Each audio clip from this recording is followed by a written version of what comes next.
Hey guys, welcome. And today we got a little Keith Haring here. He is going to help us spread some joy and love across our table here with those famous letters L-O-V-E in a cool, intricate way and kind of stylized in a Keith Haring kind of action animated style. But first, let's get this aside, and I got to make a little magic happen with my sheet of paper. So just like, bam, look at that. Set aside here, I use my little temper cakes to mix a red white to get the pink and the red for the bottom. So now I got a background on the top of it now. Grab my pencil, I got my iPad here, and Keith Haring has all these kind of cool Valentine's Day-ish or love animation with these characters, and the little action lines were really a part of his style. So I'm gonna go with the L heart V-E over here. I might tie in some of these other little characters or themes, but that's what I was kind of going for right across the top of it. If you've not done letters with me before, usually what I'll do if I'm sketching something out prior, I'll kind of sketch it out on a separate sheet of paper.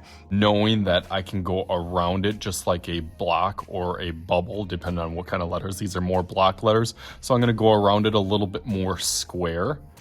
And then I can always erase this middle part, the heart. I won't need to go around, I can just draw a heart.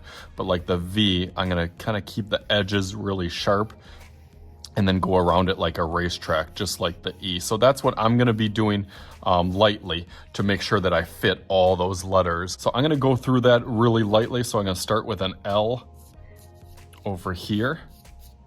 Make sure that heart will fit on this side. And then V. And then E, and each way.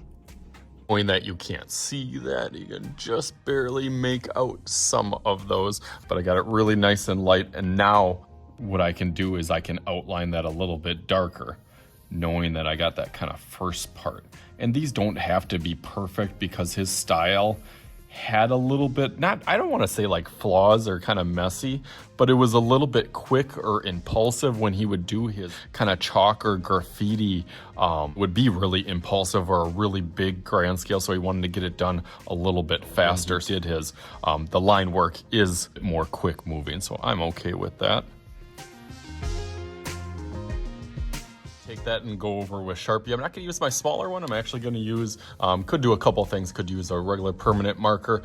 But for this one, I'm just going to use my Expo marker because they're a little bit cheaper. I'll go over these and then I'll add some of those little action lines and texture on the bottom.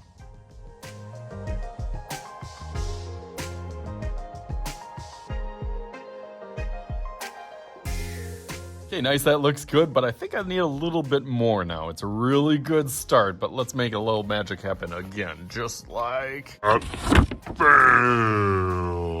And of course, one of my favorites, double bam. I got two different ones. You can do whatever color combination and little characters that I added on here.